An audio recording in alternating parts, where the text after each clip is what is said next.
You made it. Welcome back, you BEA beautiful souls. As you know, I have been gooning for the Emperor for quite a long time, ever since this game was released, and pretty much ever since Vermintide 2 was released. And those games were quite a journey because there was so much grind in it and there were so many fun enemies to fight. But now recently, with the new Darktide patch that we had gotten a couple months ago, locked and loaded, I'm starting to feel like there's not much left to do, simply due to the fact that the game is, quite frankly, in such a good state. And what do you mean by that, SolidSol? Well, that's a great looking question, Timmy. I play this game in probably a different fashion than most people, and simply put, this is the most relaxing game I have ever played. And I know that sounds crazy to so many players that actually play this game, but it simply is true, due to the fact that you can just pretty much mind-numbingly play this game if you understand the core mechanics. Yes, there are literally 10 dogs flying at your face trying to get some pats, and yes, this is a friendly dog, I promise you, he's just very friendly, but there's also a ton of poxbursters, mutant specials shooting at you, coming at you guys from behind without any warning, without any consent. And why do I find that relaxing? Well, simply because most of these enemies are pretty much avoidable with good positioning and listening to sound cues. Yes, sometimes I'm blasting doom music in the background, but I can still hear the mutants screaming in my ear, telling me to goon for the Nurgles. Or even worse, make an abomination like this. And most importantly, they're whispering to play more unoptimal builds, like running 4 smokes with my veteran class. Easily one of the most fun builds I have ever played, and running the tankiest Oggy boy with the shield and +6 stamina, leaving you with 13 stamina bars, making it so that a crusher can't even break through your guard. The build variety now is ridiculous, and it's never been so much easier. Because after 1,000 hours of Darktide, I have pretty much essentially played every single build that is at least meta or suboptimal. Now it's time to do the meme builds, and now it's time to just relax and make the game slightly more challenging. Because at the end of the day, Darktide truly is in a better place because it's less grindy. You have options to build your weapon however you want now. It doesn't cost any plasteel whatsoever to refine your build, to change your blessings, and that's a good thing. It's a great addition for players that don't have the time and luxury like myself to play long periods of time or to strictly have one favorite game like Darktide to grind for. And so with the locked and loaded update, you truly have freedom to play whatever weapon you want, whatever build you want, as long as you play a couple of games to grind out that weapon mastery, which shouldn't be too hard to do, especially since you get to play and test out the weapon. Especially as a new player, I think this is a lot more inviting and a lot easier to do. For veterans like myself who have already essentially grinded most of the weapons, probably 90% of the weapons, you already have your masteries or all your blessings at tier 3 or tier 4, so it won't be that big of a deal. And at the end of the day, there won't be as much things for veterans to grind anymore. And the reason why I bring this up is because I've been running some crazy builds that I wanted to show you guys, or just some silly builds that I personally have been running myself to the detriment of my own team and myself. And I will say, however, even if you have a suboptimal build, I think if you play well enough, you're still gonna do fairly fine. Even in the Maelstrom modes, the R tier 5 damnation runs doesn't even matter, because as long as you're positioning correctly and watching out for the specials and keeping track of the enemies and the bombers that spawn right behind you, because your teammates aren't paying attention, that's for sure. And even if you don't have 80 damage or 80 finesse on your weapon, it doesn't even matter at the end of the day. You can still win plenty of your games simply just by having a good fundamental and understanding the 5 Ds of Darktide. Dodge, duck, dive, dodge, and don't forget to praise the Holy Emperor. Now, when Lock and Loaded first came out, I essentially just played my basic builds, or the old builds that I was comfortable with, but after a couple months of playing it and realizing that there wasn't as much of a chore or as much of a grind anymore in the plasteel, I started to get slightly bored, and I wanted to challenge myself with silly builds or crazy builds that put myself in very dangerous situations, and my team as well. As you know, this is mostly a team-oriented game, but there's plenty of situations where you have to be the carry, especially with some of the silly teammates blowing up Flamer's fuel cells, which do launch and deal quite a bit of damage and AoE damage and can surprise a lot of players. The animation does look fantastic, and I think the devs did a great job, but it can surely be a detriment to you and your team if you're not paying attention. And the funny thing is that there was a penance for the veteran class, and it's probably my most played class simply due to the pew pew pew mechanic, where you essentially just throw smoke bombs for an easy penance. We saw a lot of smoke bomb spam when this was first introduced, but now after a month or so, there have been no smoke bombs to this date after playing so many games. I kid you not, there's no more veterans running smoke except for your boy. Veteran is probably the easiest and the casualest way to get into Darktide, because all you do most of the time, I'd say like 50% of the time, maybe 60% of the time, perhaps 70, 69% of the time, you are shooting specials in the face and maybe just clearing hordes just for fun with your Columbus machine gun. I mean, why not? You have plenty of bullets and you'll be the first one to grab any of the ammo anyways. And so going back to my idea process is that since everybody stopped using smokes, I might as well be the only veteran to use smokes. Now, I'm sure some of you guys actually do use smoke still continuously, do Giga Chads out there, but unfortunately I don't see you guys anymore. Where are you? Where are you? Please send a friend request to me so we can run all smokes for veteran class and not see anything. That'd be so funny. I actually did have a guy complain to me about spamming smoke bombs, and he was actually very upset. It's a Zealot main, of course, you know those guys, you know how Zealot mains are, but he was upset because my smokes were, it was made him very hard to see the ragers. And while I do understand that and I didn't spam as much smokes when he was nearby, I felt like it was very beneficial, especially in Maelstrom modes, which we were playing, and it really stopped the snipers and gunners holding us hostage in a certain area when we want to push up ahead, but there's just too many gunners. Even the normal gunners, I'd say, are arguably one of the most dangerous units. Those simple gruntsmen shooting you from behind, one of them will deal a significant amount of toughness damage to you and practically kill you. So you have to be careful. Every single enemy is a special target, in my opinion. The thing about smokes is that it actually is quite beneficial. You don't see as much use due to the crack grenades or even the shredder grenades, and unfortunately we don't see that much shredder grenades either. You mostly just see crack grenades because they one-shot crushers. They pretty much one-shot every single enemy besides bosses, but with bosses you can spam 4 nades or 3 nades, even 2 nades, and it'll deal a significant amount of damage to the bosses and enemies around them. And so this is very beneficial for your team. It is the optimal run. However, if you wanted to run smokes, which I have been doing a lot, it offers quite a large amount of advantages if you're playing correctly and around the smokes, which a lot of the teams will start to understand why it's so helpful. They'll realize that they're not taking that much damage from ranged gunners, and it's allowing them a lot of space to essentially just relax and look out for specials and take out ranged units that may potentially damage the health bars of your teammates. When you start using these smoke grenades, you'll realize that ranged gunners can barely touch you. They'll essentially just tickle you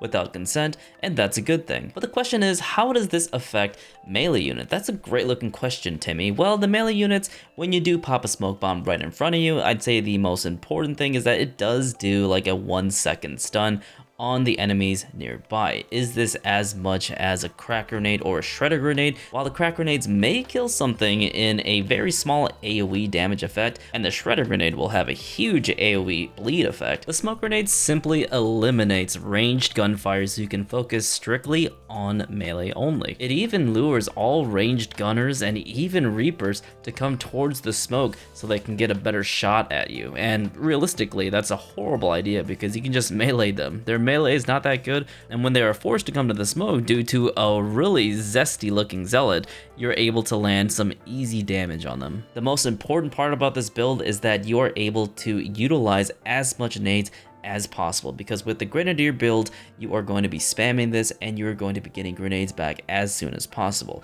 And with the smoke bomb, you're not going to be as hesitant on throwing these nades, because throwing them in an open field when there's potentially more enemies in the cover ready to shoot you from behind, it's much more effective than just throwing a random crack grenade or a random shredder grenade where there's no enemies. You have to wait for the enemies, whereas the smoke grenade, you can start throwing this and you can start generating your 60-second cooldown on getting your free nade back. I'm not gonna lie to you, I'm quite frankly spamming this every single section so I can make sure that we don't take as much damage, because a lot of players tend to forget about positioning, especially the newer players. I feel like this build specifically is going to help the new players that are a little bit newer to the game and don't understand the fundamentals of taking cover. So these smokes will help protect and carry those little Timmies who decide that this game is basically a shooter game, so you just shoot into a horde while you get smacked from behind from a crusher. And we've seen that happen far too often to those poor souls. And so with this build, we are choosing the combat knife. I haven't run the combat knife in a long time. As you guys know, I've been using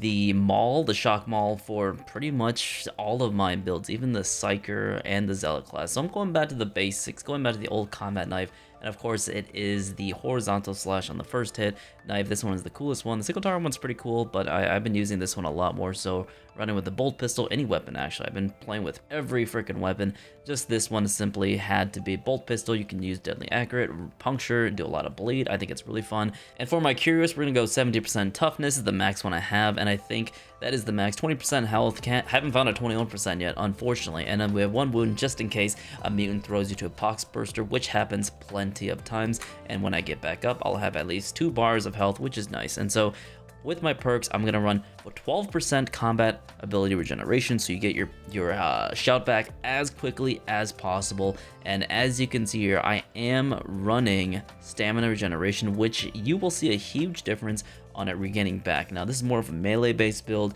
You can run more of a range style build, but with the smoke bomb, you want to get in there, you want to be safe, and so having enough range weaponry is fine, but make sure you have a good melee weapon is also a bonus. And so having more stamina, more time to block and push and help your teammates, it's just really beneficial. And of course we're going a little bit of health, 5%, and the rest we go toughness, because you want to have high toughness on your character anyways. And so that's pretty much the cures I run. If you guys have other different builds, feel free to let me know, but I feel like this is very beneficial. More combat ability and more stamina in general is fairly important. And mosey on over to the talent tree. Now I went for the middle one just to give us more toughness, damage reduction to yourself and other people, and you can also replenish more toughness on elite kills, which is helpful. And of course we can go with one more stamina, toughness boost, and we're gonna go with the smoke grenade. And the most important part about this build is obviously going for a grenade tinker, which increases the duration of your smoke grenades.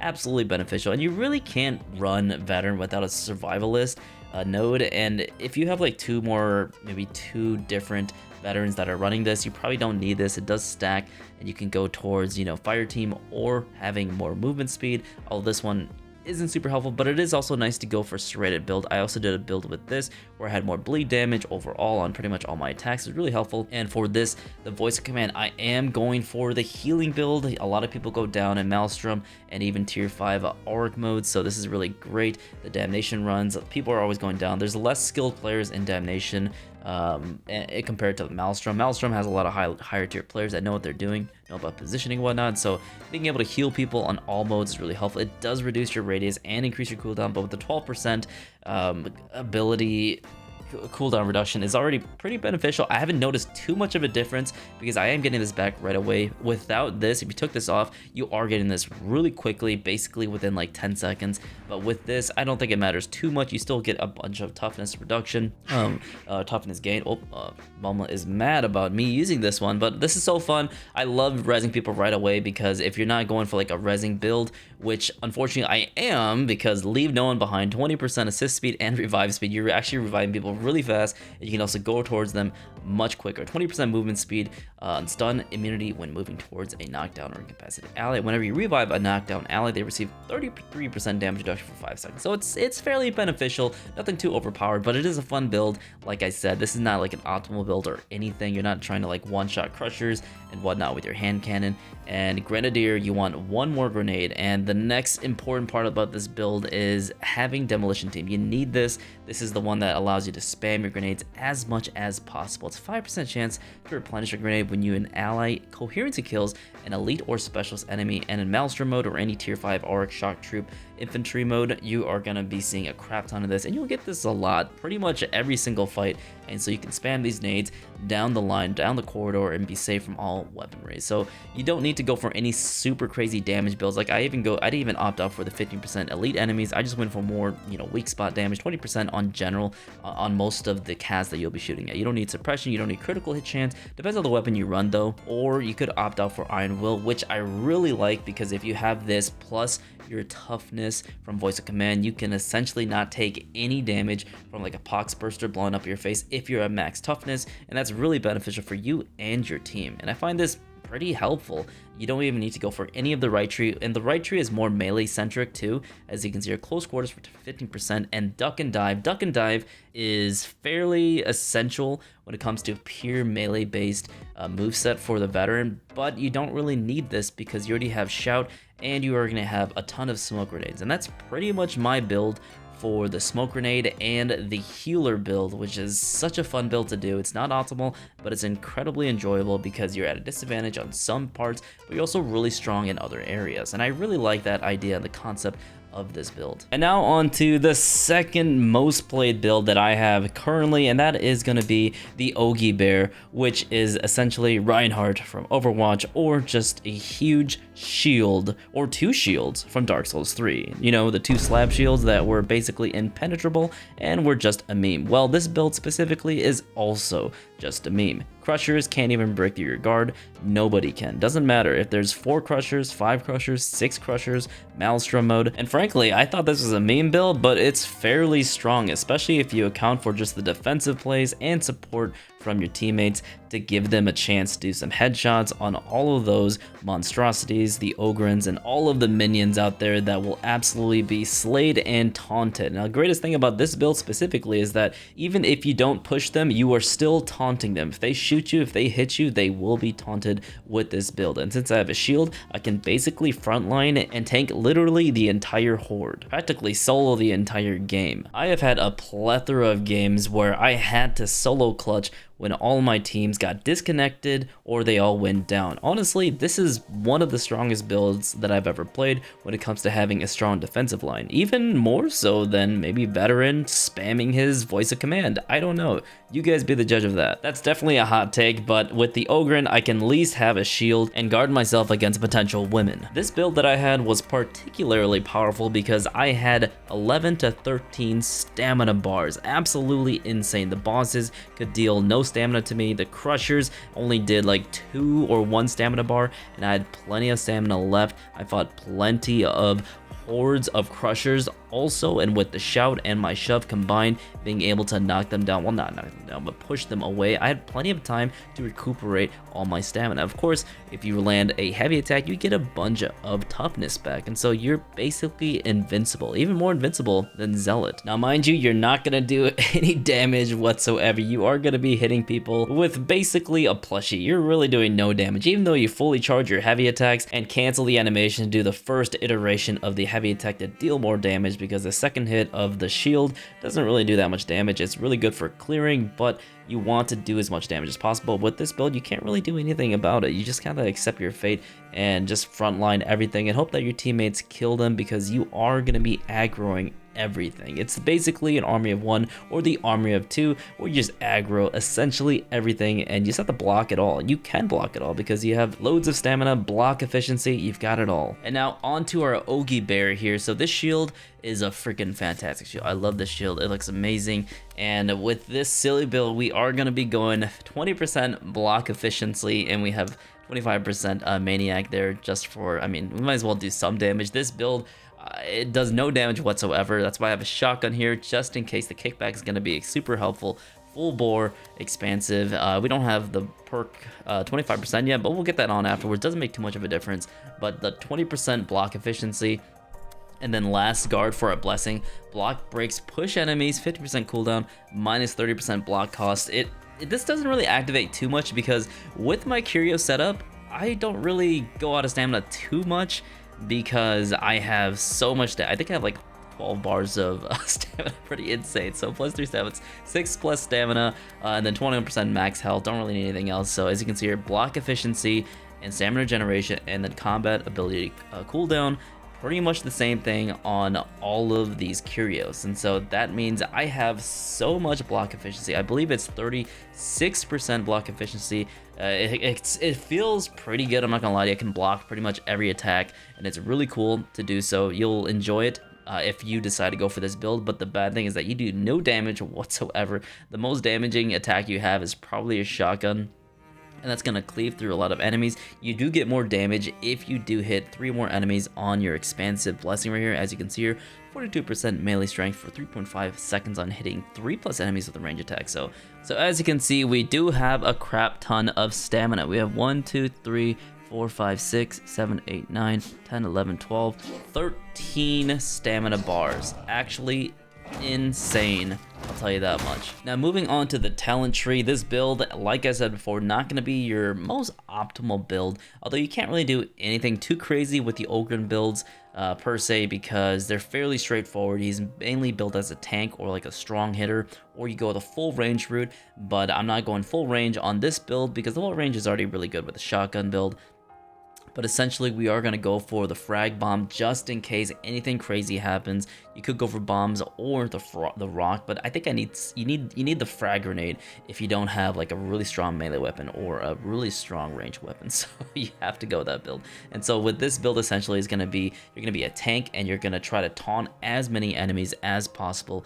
Go again, decrease your cooldown depending on how much people you have taunted, and then this increases the range, so very helpful, really beneficial for your team. And we aren't going to go for the bleed on heavy attacks, we're just going to go for more damage and impact bonus on your shield attacks, more damage on your heavy attacks, and this is where it gets a little bit tricky. I wanted to do more coherency radius, so helps your teammates, helps yourself, gain more toughness and more damage reduction, so we had to sacrifice a few things down here. Usually I run toughest here to get more toughness in general, but we already get some toughness here and feel no pain, so more damage reduction, more toughness and all that good stuff, and pushing enemies already regains some stacks for feel no pain. And then one of the important things is won't give in. This is not going to be like super beneficial or OP due to you already having so much damage reduction, but the 20% damage reduction addition within 20 meters can be helpful in certain areas. People are going to be going down sometimes, and so you can be very helpful. You should be trying to res people because you're uninterruptible when you are rezzing, even though you lose all your stamina, and you already have a crap ton of stamina too, mind you. So whether you use your taunt before you res or you just push 3 or 2 times to get people out of the way so they can target you and so they can stop targeting your teammate, you have a lot of damage reduction. So you want to run this, and this is the next important thing. Your pushes have 250% stack. You actually push down a ton of enemies and they fall down to the floor. It's amazing. They just fall down to the ground and you have plenty of opportunities. And it's only 8 seconds for the cooldown, so it's not too shabby. This can come in clutch. You push a lot of strong enemies, a lot of specials, ragers, and all that good stuff. And we didn't opt out for any of the damage tree, as you can see here. So the left side is where you get the most amount of damage, and if you go for a heavy hitter, this is where you're going to deal the most amount of damage. So this is going to be a tank build. You're not going to deal as much damage compared to your teammates. You want them to do it. You want to be taunting and pushing and shoving as much as you can, and that's why I opted out for +6 stamina. I could have done like a +9 stamina, but I don't think that's really necessary. I want a little bit of health. As long as we have the block efficiency, you're blocking, you're dodging, and you're being somewhat conservative with your pushes, you should be fine because you can rotate the skill with your +12 ability regeneration with lower protector and mixing it in and out with some pushes and some shoves and with some taunts. And I feel like this is going to be a really fun build for you to try. You could also do this in third person too, which I have been utilizing, and it's just it's just a hilarious build. I rarely die with this build either, and I do help a lot of my teammates with the reses and the taunts. It takes a lot of the pressure off of them. Now, as much fun as I had with these builds, with the smoke grenades, super tanky Oggy Boy, and even the primary left click Psyker, where essentially with the flame staff you just press one button the entire time. It has a ton of good crowd control, honestly, but it is so mind-numbingly boring that even I could not stand to play that for one game. I'm still personally enjoying this game as much as when it first launched, even though I have essentially mastered every single weapon, leveled them up, got my blessings, and now currently I am in no need of plasteel anymore. I'm slowly getting it all the way up, and I have close to 2 million, soon to probably be 200 million. I believe the max is like 250, but I don't quite remember. I know some of my friends, some of the loot goblins out there, you guys are rich and you can't do anything with it, so hopefully they increase it, because I know some of you guys just want to grind like myself. Hopefully Fat Shark adds some red rarity items so we can grind those, because as much as the grind can be very painful, there's some players like myself who need something else within this game besides just making the game a little bit more difficult for ourselves, or just having Fat Shark create a new difficulty. And honestly, I think Arc Maelstrom is already a fairly difficult mode, and we don't need to get any new difficulty, just way more weapons for us to mess around with, and way more variants. That would just be my favorite thing in the world right now. Probably a new enemy type coming out soon, perhaps the Gene Stealers, which is most likely going to be the case, so I'm super excited for that. I know they're going to work on that, and it's going to be quite a long time, but hopefully weapons will be the main priority at this moment in time. Let me know what you guys want to see in the future for Darktide. I really still do enjoy this game, and I'll put more content out and more wacky builds if there's some more content for me to showcase, okay? So thank you guys so much. Appreciate you guys watching the video, and I'll see you guys in the next video. Bye-bye. See you later.